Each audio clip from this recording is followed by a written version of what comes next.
అందరికీ నమస్కారం అండి. ఇవాళ మనము అలంకార శాస్త్రంలో 5th యూనిట్లో భాగంగా ఇంకొక అలంకారం చూసే ముందు నిన్నటి అలంకారంలో కొంత మనం చిన్న పాయింట్ ఒకటి నోట్ చేసుకోవాల్సింది. అది లక్ష్మారెడ్డి గారు మనకి కంప్లీట్ చేసిన తర్వాత నేను చెప్తాను. సార్, నిన్న నిన్న ఒక విషయం చెప్పుకున్నామండి. కాశీ విశ్వనాథం గారు ఒక డౌట్ అడిగారు. విశేష అనే అలంకారం చెప్పుకునేప్పుడు దానిలో శ్రీకృష్ణుడు చాణూరుణ్ణి వక్షస్థలం మీద కొడితే చాణూరుడికి 100 చంద్రులు కనిపించారు కదా, అది విశేషలోకి వస్తుందా అంటే కాదండి, అది భ్రాంతిమాన్లో ఉంటుందని చెప్పాను. భ్రాంతిమాన్కి ఉదాహరణగా చెప్పాను. అది తప్పండి, నాదే పొరపాటు. భ్రాంతిమాన్లో కృష్ణుడు చాణూరుని కొడితే 100 చంద్రులు కనిపించడం అనేది అది ఉదాహరణ కాదు అని రుయ్యకుడు చెప్పాడు.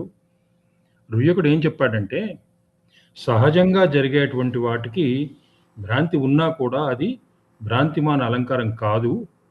అది కవి తన ప్రతిభతోటి అలంకారంగా కావ్య శరీరానికి అలంకరిస్తే మాత్రమే అది భ్రాంతిమాన్ అలంకారం అవుతుంది, లేకపోతే భ్రాంతిగానే ఉంటుంది కానీ అలంకారం కాదు అనే ఉద్దేశంతో కవి చెప్పాడు. అక్కడ భ్రాంతిమాన్లో ఉదాహరణ ఏం చెప్పాడంటే, గూర్జర దేశపు రాజు ఓడిపోయిన తర్వాత అంతఃపుర స్త్రీలతోటి ఎడారుల్లో తిరుగుతూ ఉంటే రాజ్యంలో అంతఃపురంలో ఉన్నటువంటి చిలుకలు వాళ్ళతో పాటుగా తిరుగుతూ అవి భ్రమిస్తాయి.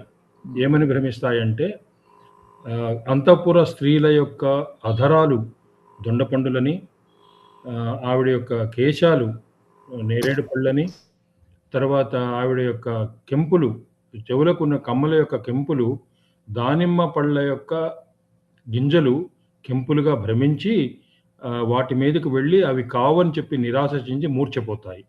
ఇది కవి వర్ణన, కవి ఊహిస్తాడు అలాగా. ఈ కవి తన ప్రతిభతోటి ఒక భ్రాంతిని కలిగిస్తాడు. అలా కలిగించి ఈ అలంకారాన్ని కావ్య శరీరానికి తొడుగుతాడు. అప్పుడే అది భ్రాంతిమాన్ అలంకారం అవుతుంది. రజ్జు సర్పము అంటే రజ్జు సర్పంలాగా కనిపించడము న్యాచురల్గా ఉంటుంది, అందులో కవి చేసింది ఏం లేదు. అలాగే ఆలుచిప్ప వెండిలాగా కనిపిస్తుంది, అది కవి చేసింది ఏం లేదు, అది న్యాచురల్గా ఉన్నది.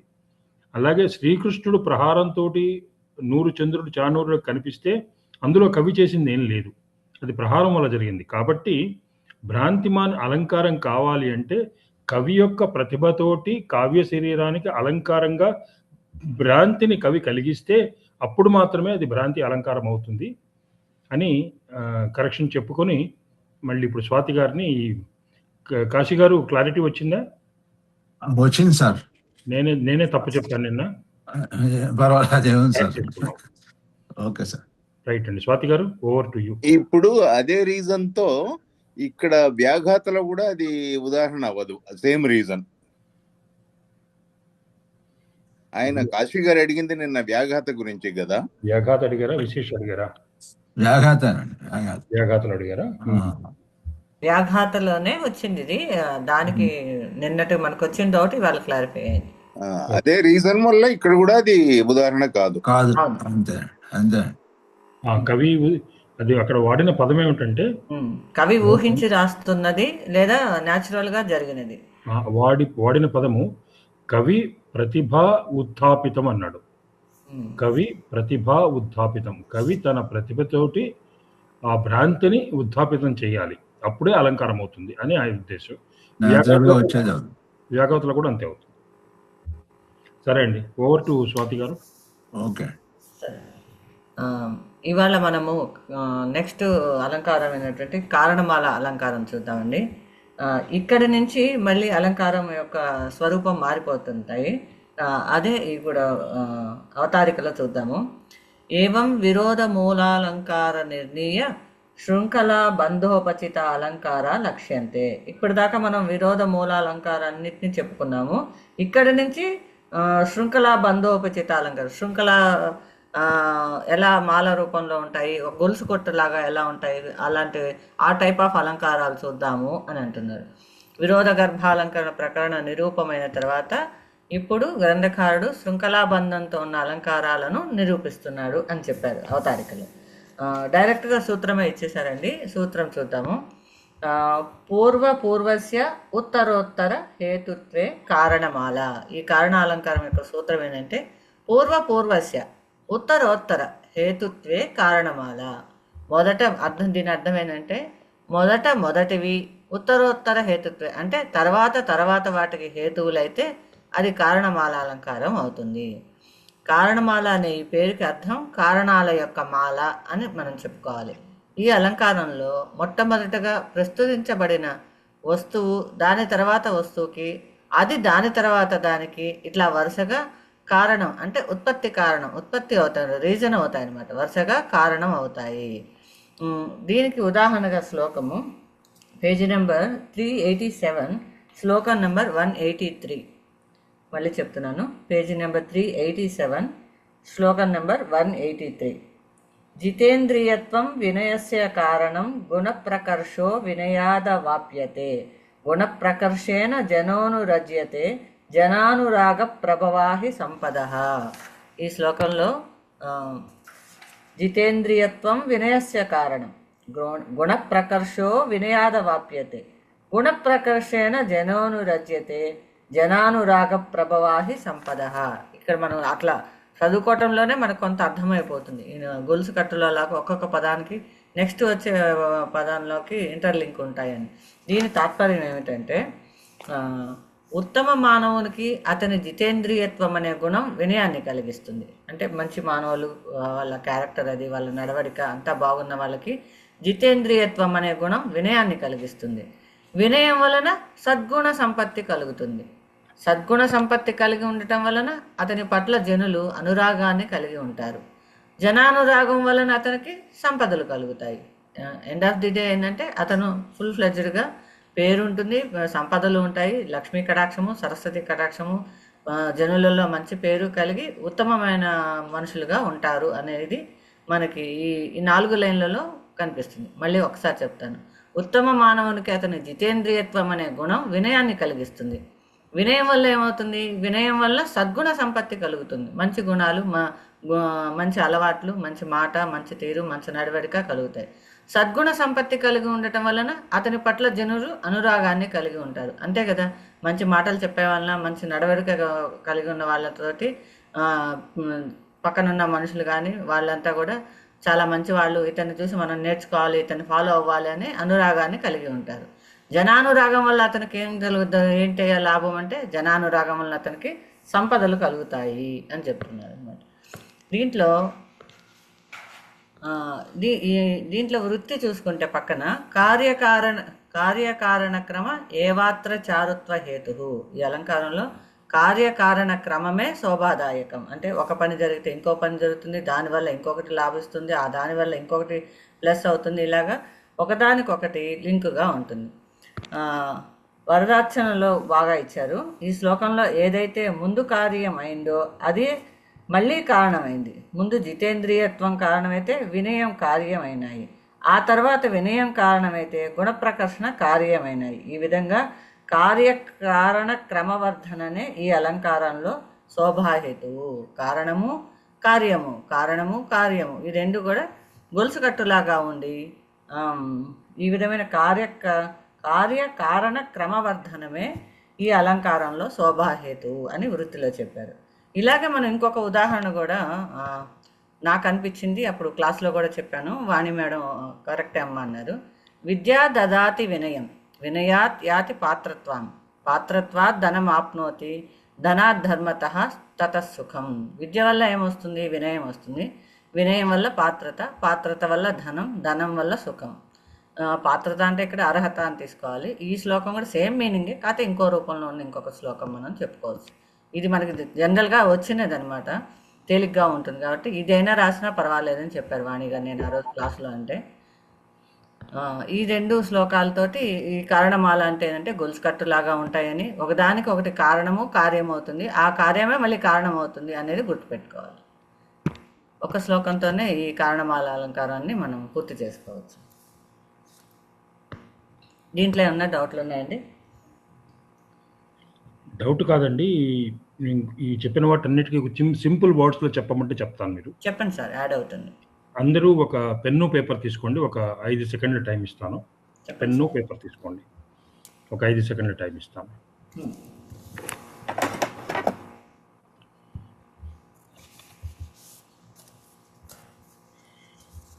ఈ కారణమాలలో ఇలా రాసుకోండి. మొదటిది రెండవ దానికి కారణం, మొదటిది రెండవ దానికి కారణం, రెండవది మూడవ దానికి కారణం, మూడవది నాలుగవ దానికి కారణం. ఇలాగా గొలుసు కట్టులాగా కారణాలు ఉంటాయి. మొదటిది రెండవ దానికి కారణము, రెండవది మూడవ దానికి కారణము, మూడవది నాలుగవ దానికి కారణము. ఇలాగా గొలుసు కట్టులాగా కారణాలు ఉంటాయి కాబట్టి ఇది కారణమాల అయింది. ఇలా గుర్తుపెట్టుకుంటే ఇంకా ఈజీ. అవును సార్. టెక్స్ట్లో ఇచ్చిన డిస్క్రిప్షను వాటి బట్టి కాకుండా ఇది సింప్లిఫికేషన్. ఓకే అండి, సరే. వచ్చేస్తున్నాను. నెక్స్ట్ అలంకారము ఏ కావలి. ఏ కావలి వచ్చి సేమ్ అదే కంటిన్యూటీగానే ఉంటుంది. 388 పేజ్లో ఉంటుంది. దీంట్లో కూడా డైరెక్ట్ సూత్రంతో మనకి వివరణ చెప్పారండి. మొదటగా సూత్రం చూద్దాం. యథాపూర్వం పరస్య విశేషణతయా స్థాపనాపోహనే ఏకావలి. అంటే యథాపూర్వం పరస్య విశేషణతయా స్థాపనాపోహనే ఏకావలి. యథాపూర్వంగా వాటి తర్వాత వాటిని అంటే విశేషంగా స్థాపించడం. దీంట్లో విశేషం అనే పదం గుర్తుపెట్టుకోవాలండి మనం, ఇంపార్టెంట్ వర్డ్. యథాపూర్వంగా వాటి తర్వాత వాటిని విశేషంగా స్థాపించటము లేదా తీసివేయటము జరిగితే అది ఏకావలి అలంకారం అవుతుంది. కారణమాలకి ఆపోజిట్ అనమాట. కారణమాలలో మనం ఇందాక ఒకదానికొకటి వెంటనే వస్తాయన్నాము, దానికి ఆపోజిట్గా ఇది విశేషంగా ఉంటుంది అనమాట. అది పదము విశేషణము అండి, విశేషం కాదు. విశేషణంగా కరెక్ట్ సార్. విశేషణంగా స్థాపించడము లేదా తీసివేయటము ఏకావలి అలంకారం అవుతుంది. కారణమాలలో మనం ఇందాక ఏం చెప్పుకున్నాము, కారణమాలలో మొదట ఉన్నది తర్వాత దానికి కారణమైతే ఈ అలంకారంలో దానికి వ్యతిరేక దిశలో తర్వాత ఉన్నది ముందున్న దానికి విశేషణం అవుతుంది. కారణమాలలో మాదిరిగానే ఇక్కడ కూడా ఏదైతే ముందు విశేషణం అయిందో అదే మళ్ళీ విశేష్యం అవుతుంది. ఏకావలి అలంకారంలో మొత్తం 2 భేదాలు ఉన్నాయి. ఒకటి విశేషణాల చేత పూర్వంలో ఉన్న పదం యొక్క విశేషం స్థాపించబడటం మొదటిదైతే, తోసిపుచ్చటం మరొక భేదం. అంటే మన సూత్రంలో చెప్పినదే అనమాట. స్థాపించటము తీసివేయటము, స్థాపనాపోహనే ఏకావలి.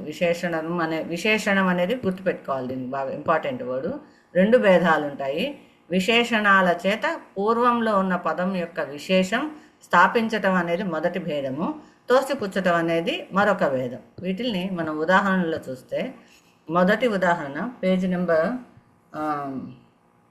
389, శ్లోకం నెంబర్ 184, పేజ్ నెంబర్ 389 చూడండి. ఇందులో పురాణి యస్యాం నవరాంగరాణి వరాంగనాః రూప పురస్కృతాంగ్యః రూపం సమున్నిలిత సద్విలాస వస్త్రం విలాసాః కుసుమాయుధస్య. ఈ శ్లోకంలోనే పురాణి యస్యాం సవరాంగనాని వరాంగనాః రూప పురస్కృతాంగ్య రూపం సమున్నిలిత సద్విలాస వస్త్రం విలాస కుసుమాయుధస్య. ఇక్కడ కుసుమాయుధుడు అంటే మన్మధుని చేతిలో ఉన్నటువంటి అస్త్రాలు అనే అర్థం మెయిన్.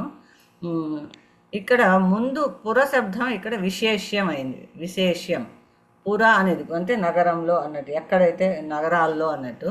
నవరాంగనాని విశేషణం అయింది. విశేష్యం ఇందులో ఏంటి, విశేషణం సూత్రంలో చెప్పిన పదాలు ఏంటో ముందు మనం కనిపెట్టుకోగలిగితే అప్పుడు మనం దాన్ని సూత్రాన్ని డెరైవ్ చేసుకుంటూ ఒక్కొక్క లైన్ అర్థం చూసుకోవచ్చు. పుర అనే శబ్దం ఇక్కడ విశేష్యం అయింది. సవరాంగనాని అనేది విశేషణం అయింది. అది గుర్తుపెట్టుకుంటే, అంటే ఈ శ్లోకం అర్థం ప్రకారం చక్కని స్త్రీలను కలిగి ఉండటం అనేది పురం యొక్క విశేష గుణం. ముందు విశేషణమైన వరాంగనా శబ్దం, ఆ తర్వాత 2వ లైన్లో విశేష్యం కాగా రూప పురస్కృతాంగ్య దానికి విశేషణమైంది. కొంచెం కన్ఫ్యూజన్గా ఉంటాయి విశేషణ విశేష, కొంచెం జాగ్రత్తగా చూద్దాము. చక్కని స్త్రీలను కలిగి ఉండటం అనేది ఆ నగరం యొక్క విశేషణ గుణం. ఒక నగరం ఉంది, అందులో చక్కటి అందమైన స్త్రీలు, గుణవంతులైన స్త్రీలు ఉన్ననేది అది విశేషమైంది. అక్కడ ముందు విశేషణమైన వరాంగన శబ్దం, తర్వాత 2వ లైన్లో వచ్చిన విశేష్యం కాగా రూప పురస్కృతాంగ్య దానికి విశేషణమైంది. ఈ విధంగా ఈ శ్లోకంలో ఉన్న పదాలన్నీ తమ ముందున్న వాటికి విశేషాలుగా, తమ తర్వాత పదాలకు విశేష్యాలుగా అయినాయి. ఈ విశేషణాలన్నీ ఆయా విశేషాల్లో ఉన్న విశేష గుణాలను ప్రతిపాదించి స్థాపించాయే కానీ తోసిపుచ్చలేదు. కనుక ఇది మొదటి భేదమైన విశేష స్థాపనానికి ఉదాహరణ. కొంచెం కన్ఫ్యూజింగ్గానే ఉంటాయి వర్డ్, జాగ్రత్తగా మళ్ళీ ఇంకొకసారి చదువుకుంటే ప్రశాంతంగా ఉన్నప్పుడు మనం లింక్ చేసుకోవచ్చు అనమాట. విశేషం అంటే విశేష్యం, విశేషణ, ఈ రెండు పదాలను కనుక మనం సపరేట్గా చేసి చూసుకుంటే, ఆ దేశంలోని నగరాలన్నింటిలోనూ చక్కని స్త్రీలు ఉన్నారు. ఆ స్త్రీలందరికీ సుందరమైన రూపం ఉంది. వారందరి చక్కని రూపాలు వికసించిన విలాసాలు కలవి. ఆ విలాసాలే మన్మధుని యొక్క అస్త్రాలుగా పనిచేస్తున్నాయి అని తాత్పర్యంలో చెప్పారు. కుసుమాయుధస్య అంటే మన్మధుని అస్త్రాలని. ఇక్కడ ఈ విశేషణాలన్నీ ఆయా విశేషాల్లో ఉన్న విశేష గుణాలను ప్రతిపాదించి స్థాపించాయి కానీ తోసిపుచ్చలేదు. ఏకావళి యొక్క మొదటి భేదమైన విశేష స్థాపనానికి ఇది ఉదాహరణ. ఈ విశేషణాల చేత పూర్వంలో ఉన్న పదం యొక్క విశేషం తోసిపుచ్చబడటం వలన కలిగే భేదానికి ఇంకొక ఉదాహరణ కింద ఇంకో శ్లోకం ఇచ్చారనమాట. సెకండ్ ఎగ్జాంపుల్ కింద ఇక్కడ ఏమని జరుగుతుంది? విశేషం తోసిపుచ్చబడుతుంది. ఈ శ్లోకం వచ్చేసి పేజ్ నెంబర్ 390, శ్లోకం నెంబర్ 185. నా తజ్జలం ఎన్న సుచారు పంకజం, నా పంకజం ఎన్న నిలీల షట్పదం, నా షట్పదో సౌ నా జుగుంజ యః కలం, నా గుంజితం తన్న జహార యన్మనః. ఈ శ్లోకంలో ఏంటంటే తాత్పర్యము, సరోవరంలో ఉన్న జలంలో తామరలు ఉంటేనే అందం. ఎక్కడైనా ఒక సరోవరం ఉందనుకోండి, దాని నిండా తామర పూలు ఉంటే చూడటానికి ఎంత అందంగా ఉంటుందో కదా. ఆ తామర పూలలో కూడా ఆ తామరలో తుమ్మెదలు చేరితేనే వాటికి సౌందర్యం. ఊరికే కదా తామరలు ఉంటే చూడటానికి బాగుంటుంది, కానీ తామరలు ఎక్కడున్నా కూడా తుమ్మెదలు కూడా చేరుతాయి సహజంగా. ఆ తామరలు ఉన్న దాంట్లోనే తుమ్మెదలు కూడా చేరితే వాటికి సౌందర్యం చేకూరుతుంది. మళ్ళీ ఊరికే తామరలు వాటి మీదకి తుమ్మెదలు చేరటమే కాకుండా ఇంకా ఆ తుమ్మెదలు వినసొంపుగా జుమ్మని శబ్దం చేస్తూ ఉంటేనే బాగుంటుంది. ఆ శబ్దం కూడా మనోహరంగా ఉండాలి. అన్నీ కలిసి చాలా తుమ్మెదలు తామర మీద ఉంటే అదొక ట్యూన్ మాదిరిగా ఉంటాయి. ఆ జుంకారం అనేది తుమ్మెదలు చేసేది, ఆ శబ్దం మనోహరంగా ఉండాలి. దీంట్లో 390లో ఉండే వరదార్చన ఒకసారి చూస్తే బాగుంటుంది. ఈ శ్లోకంలో విశేషణాలన్నీ నిషేధత్వంతో ఉపనిబద్ధనాలైనాయి. ఏదైతే చక్కనని కమలాలను కలిగి ఉంటుందో అదే జలం అని చెప్పటానికి వీలున్న వాక్యాన్ని ఏ జలం కమలాలను కలిగి ఉండదో అది జలం కాదు అని చెప్పడం జరిగింది. పాజిటివ్గా కాకుండా ఏదైతే ఉండదో అది జలం కాదు, లేకపోతే జలం కాదు అని చెప్పడం జరిగింది. జలానికి విశేషణం సుచారు పంకజం అనే పదం. సుచారు పంకజత్వభావం జలంలో జలత్వ భావాన్ని కలిగిస్తుంది. పంకజం అనే విశేష్యానికి నిలీషతత్పదత్వం విశేషణం. షట్పదానికి కలగుంజకత్వం అనేది ఇది. గుంజితానికి మనోహరిత్వం విశేషణాలు. ఈ విశేష గుణాలు ఆయా విశేష్యాలలో గుణదాయకాలుగా వర్ణించబడటం కాకుండా ఈ విశేష గుణాలు లేకపోవటం ఆయా విశేష్యాల యొక్క స్వరూపానికి కారణంగా వర్ణించబడింది కనుక ఇది ఆపోహన రూపమైన ఏకావళికి రెండవ ఉదాహరణ కింద చెప్పుకోవచ్చు అంటున్నారు. కొంచెం కన్ఫ్యూజింగ్గానే ఉంటుంది. విశేషణ విశేష్యం అనేది మనం క్లారిఫికేషన్ అర్థం చేసుకుంటే ఇది తేలిగ్గా అర్థమవుతుంది. కన్ఫ్యూజన్ లేకుండా చేద్దామా? చెప్పండి సార్. మళ్ళీ పేపరు పెన్ను తీసుకోండి అందరూ. 5 సెకండ్లు. చెప్పండి సార్, రెడీగానే ఉన్నాయి.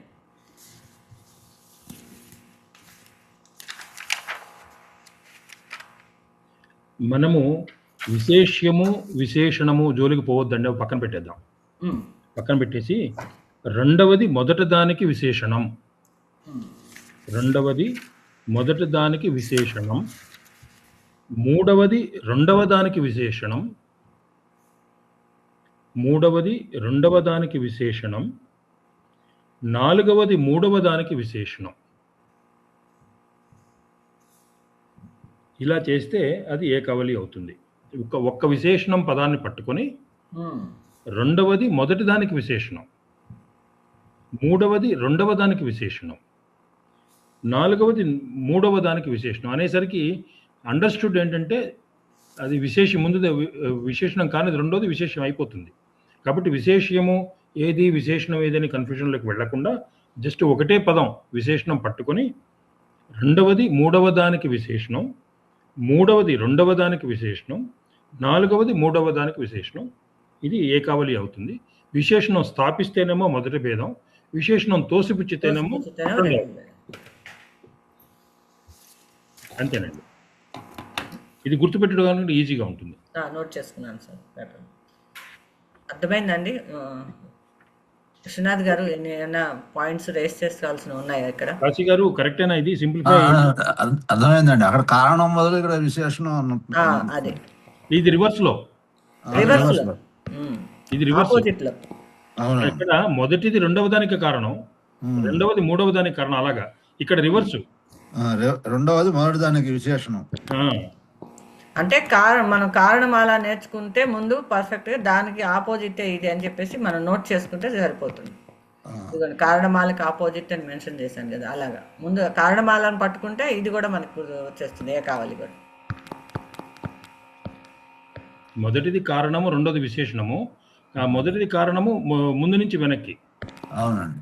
అది తర్వాత వెనక నుంచి ముందుకి, ఇది వెనక నుంచి ముందుకి. నెక్స్ట్ది మాలా దీపకం అండి.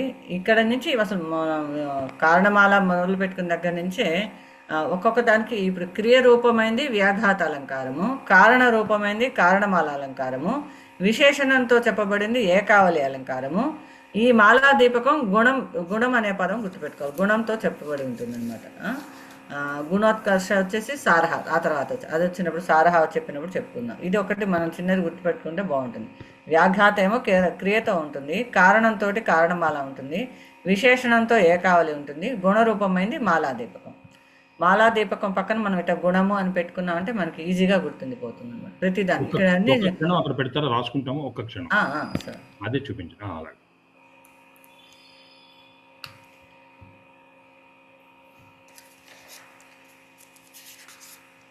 కారణమాల నుంచి శృంఖలా బంధోచిత అని ఇక్కడ నుంచి శృంఖలంగా ఒకదానికొకటి ఇంటర్లింకులుగా ఉండే అలంకారాలు వస్తాయి అనేది కూడా ఇంపార్టెంట్గా నోట్ చేసుకుంటే, అంటే కారణమాల సూత్రంలోనే ఉంది ఆ పాయింట్, దాన్ని హైలైట్ చేసుకోండి అందరు అంతే.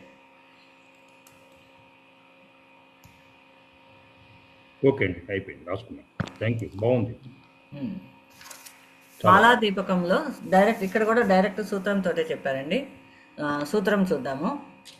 పూర్వస్య ఉత్తరోత్తర గుణావహత్వే మాలాదీపకం. అంటే మొదట పేర్కొన్న వస్తువులు ఒక్కొక్కటి, ఉత్తరోత్తర గుణవహత్వే అంటే వాటి తర్వాత ఉన్న వాటికి, మొదట పేర్కొన్న వస్తువులు ఒక్కొక్కటి వాటి తర్వాత ఉన్న వాటికి గొప్పతనాన్ని కలగజేస్తే, అంటే అది ఆ గుణాన్ని తెలియజేసిన గొప్పతనం అనే గుణాన్ని కలగజేస్తే అది మాలాదీపకం అవుతుంది. ఈ వరదార్చన కొంచెం పెద్దదిగా ఉంది. ముందు సూత్రం శ్లోకం చూసుకొని తర్వాత లాస్ట్లో వరదార్చన చదువుదండి. దీనికి శ్లోకం వచ్చేసి పేజ్ నెంబర్ 391. 391లో శ్లోకం ఉన్నది. ఒకసారి ఈ శ్లోకం కూడా చదువుతాను.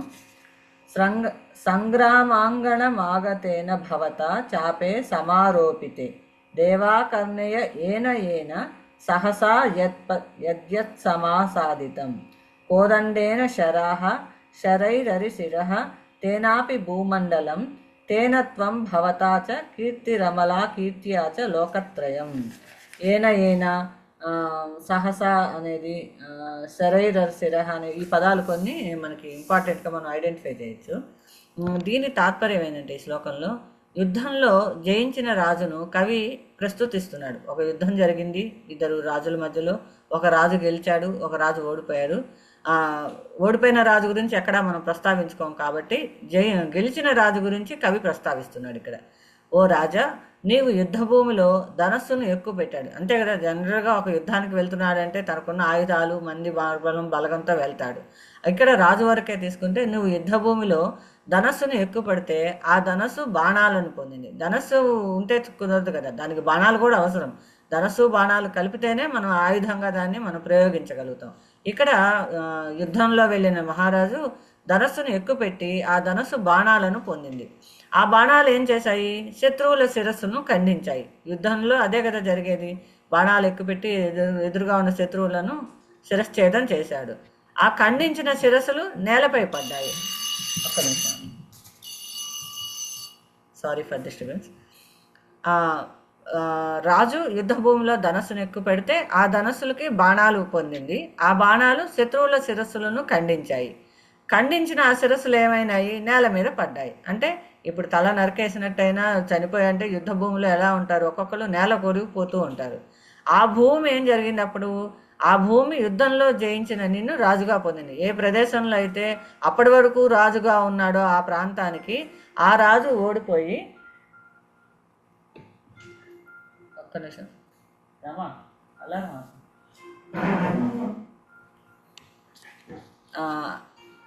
సారీ అండి, అలారాలు మోగుతున్నాయి. మా పాప ఎగ్జామ్స్ కోసం అని పెట్టుకుంది అన్నీ. మళ్ళీ ఒక్కసారి ఇక్కడి నుంచి చెప్తాను. యుద్ధంలో జయించిన రాజును కవి ఈ విధంగా ప్రస్తుతించాడు. రాజా, నీవు యుద్ధ భూమిలో ధనస్సును ఎక్కువ పెడితే ఆ ధనస్సు బాణాలను పొందింది. ఆ బాణాలు శత్రువుల శిరస్సును ఖండించాయి. శత్రువులను అంటే ఈ రాజు ఏ యుద్ధం కోసం అయితే ఈ కవి ఏ రాజును పొగుడుతున్నాడో, ఏ రాజుని గురించి వ్యాఖ్యానిస్తున్నాడో ఆ రాజు గెలిచిన రాజు అనమాట. ఆ బాణాలు శత్రువుల శిరస్సును ఖండించాయి. ఖండించిన ఆ శిరస్సులు నేలపై పడ్డాయి. ఆ యుద్ధ భూమిలో నేల మీద అందరూ శత్రు సైన్యం నేల కొరిగారనమాట. అప్పటి వరకు ఆ నేలకి రాజుగా ఉన్నటువంటి అతను, ఆ నేల ఏమైంది? ఆ భూమి యుద్ధంలో జయించిన నిన్ను రాజుగా పొందింది. అప్పటి వరకు ఉన్న రాజు, ఆ ప్రాంతానికి ఉన్న రాజు పోయి ఈ యుద్ధం చేసిన రాజు గెలుపొందడం వల్ల కొత్త రాజుగా ఆ భూమికి రాజుగా పొందింది అని చెప్పారు. అప్పుడు పొందిన తర్వాత ఏమైంది? నీవు స్వచ్ఛమైన కీర్తిని పొందావు. ఆ గెలుపు పొందటం వల్ల నా రాజుకి కీర్తి లభించింది. ఆ కీర్తి 3 లోకాలకు వ్యాపించింది. ఆ కీర్తి వచ్చిన కీర్తి అక్కడ ఉండలేదు.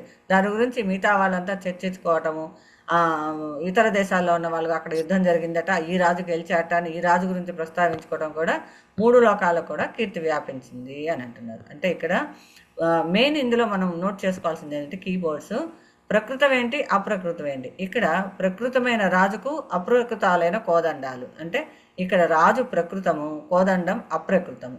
ఈ రెండిటికి పొందటం అనే క్రియారూప ధర్మంలో అభిసంబంధం ఉండటం వలన ఇది దీపకా లక్షణంగా, అంటే మనకి ఇక్కడ డౌట్ రావచ్చు, ఇది దీపకాలంకారం కూడా ఇలాగే ఉంటుంది కదా అని. దీపకాలంకారంలో మనం అదే అనుకున్నాం. ఇప్పుడు గడప మీద కనుక మనం దీపం పెడితే గదిలోకి అటువైపు, గదికి ఇటువైపు కూడా వెలుతురు వస్తుందని చెప్పుకున్నాం కదా. సింపుల్గా చెప్తున్నాను, లోతుగా వెళ్లకుండా. అలాగే ఈ రెండిటికి కూడా బాణాలు, రాజుకి కీర్తి అనే ఎలా వచ్చాయంటే పూర్వస్థానంలో ఉన్న ప్రతి వస్తువు, అంటే ధనస్సు, బాణాలు దాని తర్వాత స్థానంలో ఉన్న వస్తువుకు ఉత్కర్షణ కలిగించేదిగా వర్ణించబడింది. ఇక్కడ కోదండం అనేది బాణాలను పొందినది, వాటి ఉత్కర్షణ కలిగించింది. బాణాలు శత్రువుల శిరస్సులను పొందాయి, వీరస్వర్గ లాభం అనే ఉత్కర్షణ కలిగించాయి. బాణాలు ఎట్లా ఆ రాజుకు ఉపయోగపడ్డాయి అనమాట. వీరస్వర్గ లాభం అనే ఉత్కర్షణ కలిగి ఎట్టయినా సరే ఎత్తు వాళ్ళని చంపి ఈ రాజుకి మంచి పేరు తేవాలి, శత్రు రాజులు నేల కొరగాలి అనే పాయింట్ ఆఫ్ వ్యూలో రాజుకు ఉపయోగపడ్డాయి అనమాట. ఈ విధంగా పూర్వ వస్తువులు ఉత్తరోత్తర వస్తువులతో సమాన సంబంధాన్ని పొంది వాటి గుణావహాలైనాయి కనుక ఇది మాలాదీపక ఉదాహరణ అయింది.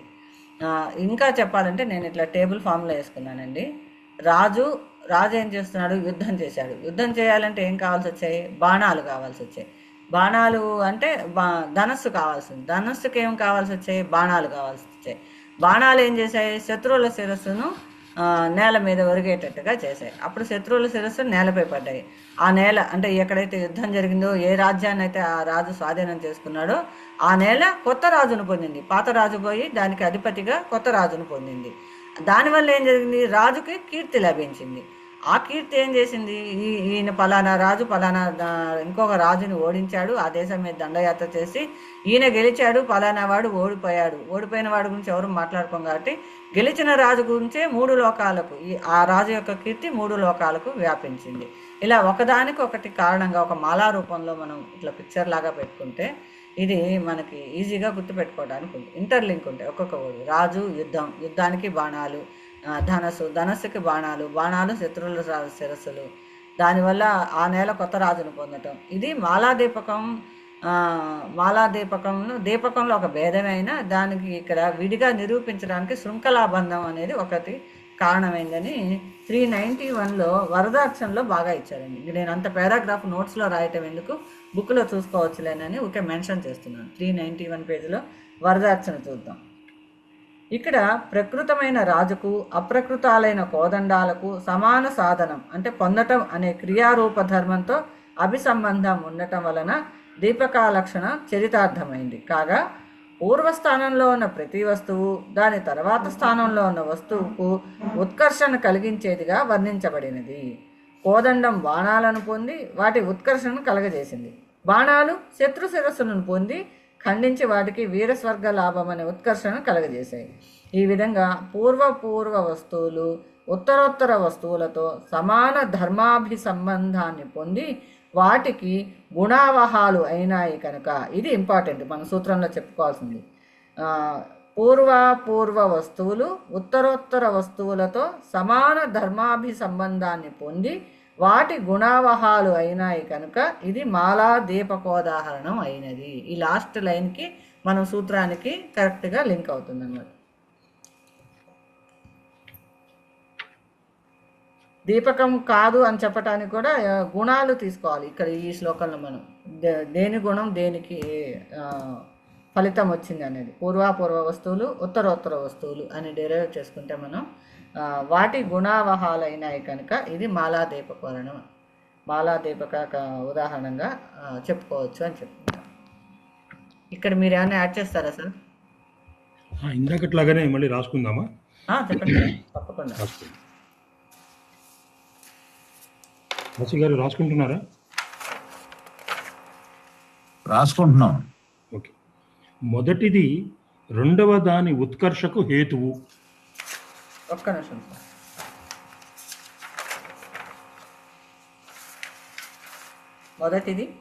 మొదటిది రెండవ దాని ఉత్కర్షకు హేతువు. ఉత్కర్ష అప్రోప్రియేట, గుణం అప్రోప్రియేట? ఉత్కర్ష అండి. ఓకే. రెండవది మూడవ దాని ఉత్కర్షకు హేతువు. ఎందుకంటే అక్కడ సూత్రంలో గుణ ఉంది కాబట్టి నేను అట్లా అడిగాను. కానీ వరదార్చనలో అంతా కూడా ఉత్కర్ష అని చెప్పారండి. వృత్తిలో ఉత్కర్ష చెప్పారు చూడండి. ప్రతి ఉత్కర్ష హేతుత్వే ఏకావలి అలా చెప్పి మాలత్వేన చారుత్వ విశేషమాశ్రిత్య చారుత్వం. ఓకే. రెండవది మూడవ దాని ఉత్కర్ష హేతువు రాసుకున్నారా? మూడవది నాలుగవ దాని ఉత్కర్షకు హేతువు. రిపీట్ చేస్తాను. మొదటిది రెండవ దాని ఉత్కర్షకు హేతువు, రెండవది మూడవ దాని ఉత్కర్షకు హేతువు, మూడవది నాలుగవ దాని ఉత్కర్షకు హేతువు. చేసుకున్నాం సార్.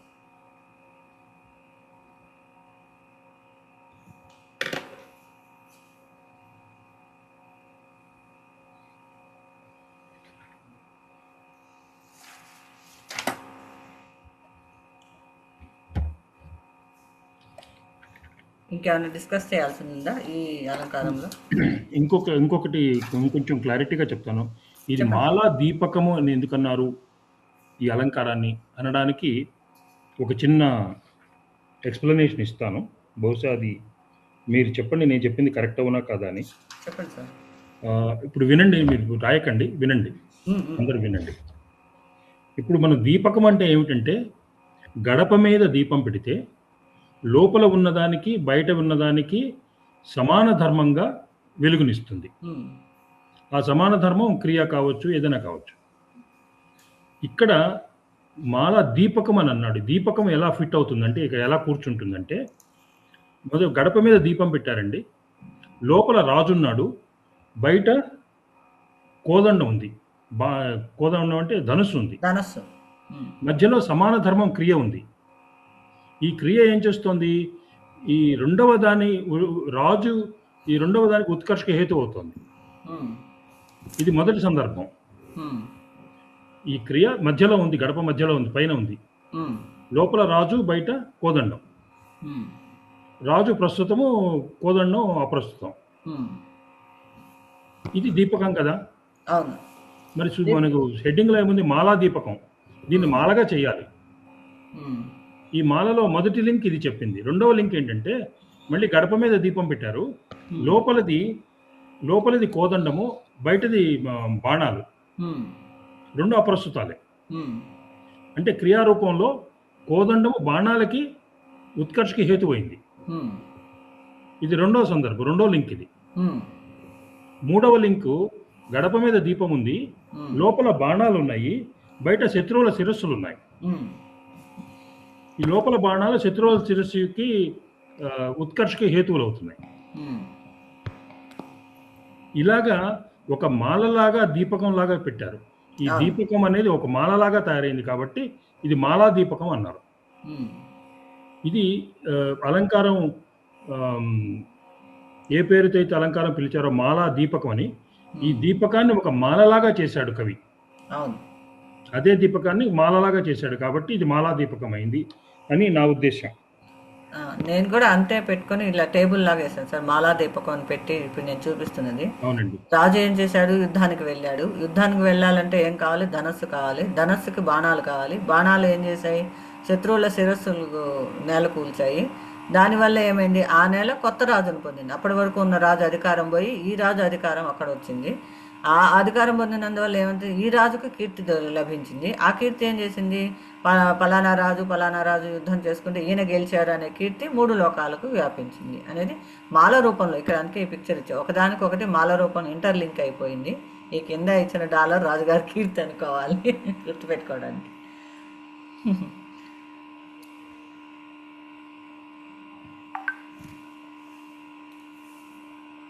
ఇంకేమైనా డౌట్లు ఉన్నాయండి ఇందులో?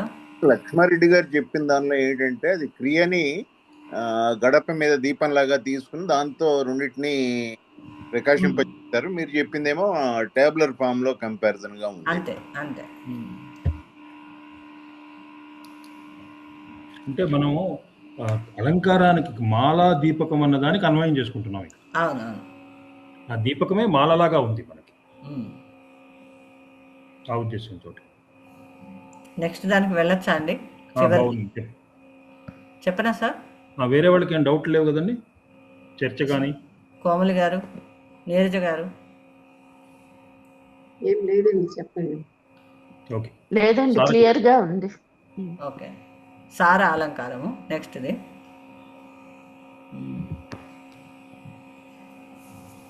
దీనికి కూడా డైరెక్ట్ సూత్రంతోనే వివరణ ఇచ్చారండి. ఉత్తరోత్తర ముత్కర్ష సారహ అంటే ముందు పేర్కొనబడిన వస్తువు కంటే దాని తర్వాత వస్తువు యొక్క ఉత్కర్ష వర్ణించబడితే అది సాలా అలంకారం. అంటే ఇందాక ఇప్పుడు మనం చెప్పుకున్న దానికే కంటిన్యూటీగా ఉంటుంది. ఇది కూడా ముందు పేర్కొనబడిన వస్తువు కంటే దాని తర్వాత వస్తువు యొక్క ఉత్కర్షను వర్ణించబడితే అది సాలా అలంకారం. దీనికి ఉదాహరణ శ్లోకం 187 అండి, పేజ్ నెంబర్ 393. జయే దరిత్యాః పురమేవ సారం పురే గృహం సద్మని చైకదేశః తత్రాపి శయ్యా శయనే వరాంగి రత్నోజ్వల రాజ్య సుఖస్య సారం. ఇది శ్లోకం. ఇందాకది మనకి క్లియర్గా కనుక అర్థమైపోయి ఉంటే ఇది ఇంకా చాలా ఈజీగా అర్థమైపోతుంది. ఉత్కర్ష అనేది ఏంటంటే ప్రాస్పరిటీ అని కానీ ఎక్సలెన్స్ అని కానీ మీనింగ్ తీసుకుంటే, ఈ శ్లోకం యొక్క తాత్పర్యం ఏమిటి? జయే దరిత్యాః పురమేవ సారం, రాజు చేత జయించబడిన భూమి అంతటిలోనూ గొప్పది అతని నగరం. ఇప్పుడు ఒక రాజు ఉన్నాడు, అతనికి ఒక రాజ్యం ఉంది, అందులో అతని ఉండేటువంటి ఆ రాజు చేత జయించబడిన భూమి అంతటిలోనూ గొప్పది అతను నివసిస్తున్న నగరం అనుకోవాలి. ఆ నగరం అంతటికి గొప్పది ఆ రాజు నివసిస్తున్న భవనం. ఆ భవనం అంతటికి గొప్పది అతను నివసించే భాగం. ఇప్పుడు రాజుగారు ఉంటారు, పెద్ద కోట ఉంటుంది, ఆ కోటలో ఆయన ఉంటున్నటువంటి అంతఃపుర భాగం అనేది గొప్పది అని. దానిలోనూ గొప్పది అతనికి విశ్రాంతినిచ్చే శయ్య, అంటే శయ్య అంటే బెడ్రూమ్. ఆ రాజుగారు ఉండే అంతఃపురంలో ఉండేటువంటి మంచము ఆయనకి ఎంతో సౌకర్యంగా ఉండి విశ్రాంతినిచ్చేది గొప్పది అని చెప్తున్నారు. ఆ శయ్యపై కూడా రత్నం వంటి ప్రకాశం కలిగిన సుందరి. మహారాజు ఎంత అందంగా ఉంటారో, గుణగణాలు కలిగి ఉంటాడో, ఎంత శోభనిస్తూ ఉంటాడో, ఆ రాజుకి తగ్గట్టుగానే సౌందర్యవతురాలైనటువంటి రాణి ఉంటే ఆమె కూడా గొప్పదే అని చెప్తున్నారు. ఆ శయ్యపై, ఆ మంచం పైన కాకుండా తనతో పాటు తన పక్కన ఉండేటువంటి రాణి కూడా రత్నం వంటి ప్రకాశం కలిగిన సుందరి, ఎంతో అత్యుత్తమ సౌందర్యవంతురాలన్నమాట. అతని రాజ్య సుఖాలన్నిటిలోనూ గొప్పది. ఒక రాజుకి ఎన్ని ఉంటాయి సుఖాలలో, ఆ రాజ్య సుఖాలన్నిటిలోనూ కూడా సౌందర్యవతమైన భార్యగా ఒక మంచి ఉత్తమరాలు అయినటువంటి సౌందర్యవతమైన రాణి ఉండటం కూడా రాజ్య సుఖాలన్నింటిలో కూడా గొప్పది అని చెప్తున్నారు. ఈ ఉదాహరణలో భూమి కంటే సారస్వతమైన ఉత్కర్ష ఏంటి? నగరం కంటే గృహం యొక్క ఉత్కర్ష.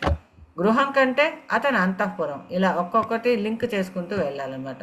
అతను నివసించే దాంట్లో కన్నా ఆయన ఉండేటువంటి దానిలో గొప్పది అతని విశ్రాంతినిచ్చే శయ్య, అది ఉత్కర్షణ లేపింది. దానిలోనూ గొప్పది ఆ శయ్యపై రత్నం వంటి ప్రకాశం కలిగిన సుందరి ఉండటం. అంటే ఒక్కొక్కటి ఒకదాన్ని మించిన ఒకటి గొప్పతనంగా వర్ణించబడింది కనుక ఇది సారాలంకారం. దీనికి నేను ఊరికే ఇట్లా డ్రాయింగ్ లాగా వేసుకున్నాను. ఒక పాయింట్కి మించినది ఉత్కర్షణ రేపేది రెండో పాయింట్ని మించినది అది. ఇట్లా స్టెప్స్ లాగైనా వేసుకోవచ్చు, లేకపోతే నిచ్చెన లాగైనా చెప్పుకోవచ్చు మనం. ఇలా ఒకదాన్ని మించి ఇంకొకటి, రెండో దాన్ని మించి మూడో పాయింట్ని మించి నాలుగో పాయింట్, ఇలా ఒకదానికి పైన ఇంకొక దాన్ని ఉత్కర్షణ రేపిస్తూ చెప్పుకుంటే అది మొదటి ఉదాహరణ కింద తీసుకోవచ్చు అనమాట ఈ సారా అలంకారాన్ని. అలాగే సేమ్ మీనింగ్తోనే ఉన్నది ఇంకొక శ్లోకం కూడా ఇచ్చారు, రెండో ఉదాహరణ కూడా నెక్స్ట్ పేజీలో ఉంది. పేజీ నెంబర్ 394, 188 శ్లోకం. రాజ్యే సారం వసుధారాయాం పురం పురే సౌధం సౌదే తల్పం తల్పే వరాంగన అనంగ సర్వస్వం. సేమ్ ఇదే మీనింగ్తోనే ఉంది, మరి రెండు ఇచ్చారు చూద్దాం అది కూడా తాత్పర్యం. ఈ శ్లోకానికి తాత్పర్యం అంటే రాజ్యే సారం వసుంధరాయాం పురం పురే సౌధం సౌధే తల్పం తల్పే వరాంగన అనంగ సర్వస్వం. నదులు పర్వతాలలో నిండిన రాజ్యంలో భూమి గొప్పది. ఒక రాజ్యం ఉందంటే అందులో అన్ని పుష్కలంగా నదులు ఉండి కొండలు ఉండి పంచభూతాలన్నీ కూడా చక్కగా బ్యాలెన్స్డ్గా ఉన్నాయంటే అది చాలా గొప్పదైన భూమి అని అంటాం. పచ్చగా పొలాలు, పంట పొలాలు, ప్రకృతి సౌందర్యమైనటువంటి జలపాతాలు, లేదా మంచినీరు ఇవన్నీ ఉన్నాయి అని అంటే అటవీ సంపద ఇవన్నీ అంటే చాలా గొప్పది ఆ భూమి అని అనుకోవాలి. ఆ భూమిలో కూడా నగరం గొప్పది. పట్టణం, ఇప్పుడు పల్లెటూర్లు ఉంటాయి, నగరాలు ఉంటాయి, అనేక నగరాలు ఉంటాయి. ఆ నగరంలో కూడా ఆ మహారాజు నివసించే గృహం గొప్పది.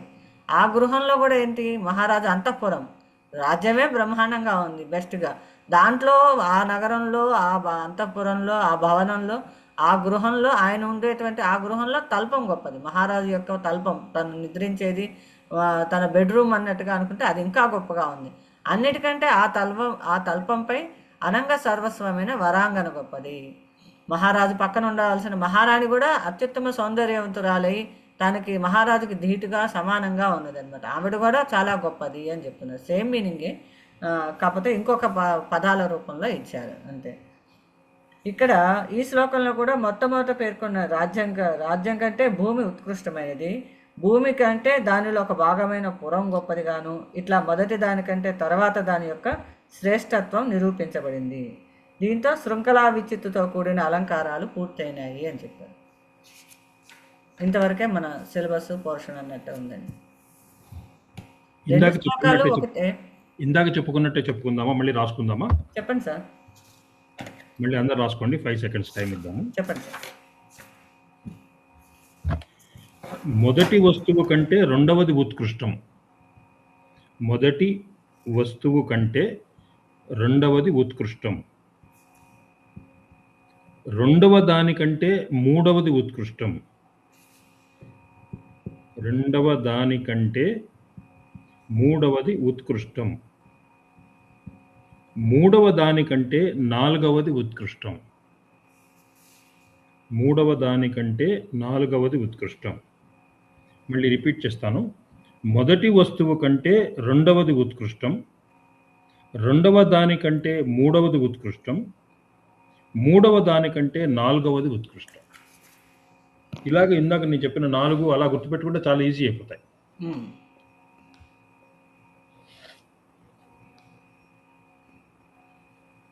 ఇంకా ఎవరైనా యాడ్ చేయడం కానీ డిస్కషన్ కానీ ఉందండి? కాశీ గారు, వశిష్ఠ గారు. ఇప్పుడు ఈ శృంఖల అలంకారాలు 4 ఉన్నాయి కదండి. కారణమాల, మాలాదీపిక, ఏకావళి, సారహ, ఇవన్నీ కూడా మనకి ఒకదాన్నొకటి ఇప్పుడు దీన్ని తర్వాత ఇది మాల రూపంలోనే వెళ్ళాయి కదా అన్ని కూడా.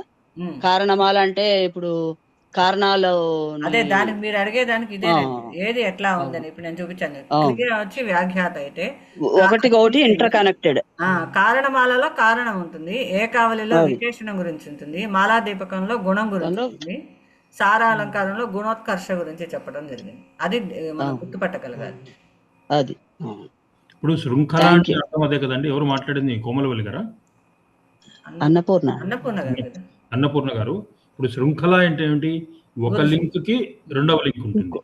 లింక్ రెండవ లింక్కి మూడవ లింక్ ఉంటుంది, మూడవ లింక్కి నాలుగవ లింక్ ఉంటుంది. ఒక మాలలాగా ఉంటాయి కదా, అవును. అదే అదే ఈ 4 కూడా ఒక మాలలాగా ఉన్నాయి, శృంఖలాలుగా ఉన్నాయి. కానీ చిన్న తేడా ఏమిటంటే కారణమాలలో మొదటిది రెండో దానికి కారణం. ఉమ్. ఏకావళిలో ఆ, రెండవది మొదటి దానికి విశేషణం, రివర్స్లో వస్తుంది అది. ఉమ్. విశేషణం అనే పదం పట్టుకుంటే రెండవది మొదటి దానికి విశేషణం, మూడవది రెండవ దానికి విశేషణం. అలాగా స్నానంలో కూడా ఈజీనే. మొదటి వస్తువు కంటే రెండవది ఉత్కృష్టం, రెండవ దానికంటే మూడవది ఉత్కృష్టం, మూడవ దానికంటే నాలుగవది ఉత్కృష్టం.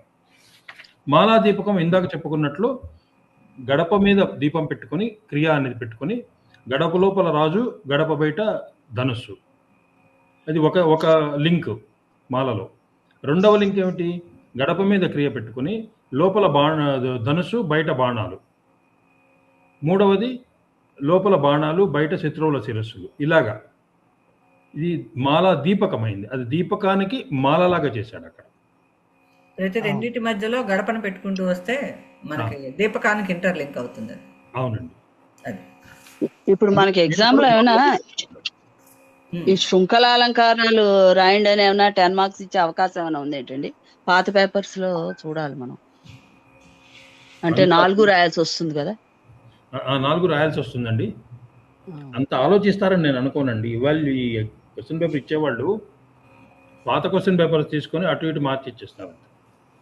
అవును, పాత వాటిలో ఇలా వచ్చారా అని చూసుకోవాలి మనం కదా. ఏమండి? వస్తే గనుక చూడాలి, అవి చూడాలి. అలా ఇచ్చారు. ఒకసారి చూసుకోవాలి తప్పనిసరి. నేను క్వశ్చన్ పేపర్ ఇస్తే అలాగే ఇస్తానండి. నేను ఇచ్చినా అలాగే ఇస్తానండి. శృంఖలాబద్ధ వీటి రాయండి, 10 మార్కులు ఇచ్చేస్తే అయిపోయాయి. అంతే. ఎందుకంటే అలా ఇవ్వరు. ఇది డిస్టెన్స్ ఎడ్యుకేషన్లో వీళ్ళందరూ కొంచెం టైం లేదు వీళ్ళకి అంత గట్టిగా ఎనలైజ్ రికార్డింగ్ ఉంచనా సార్? ఏమండి? ఆ రికార్డింగ్ ఆపేయండి. సారీ, నీరజ్ గారు నిద్రపోతున్నారండి. లేదు లేదు డిస్కస్ చేస్తున్నారు కదా అని ఆగాను.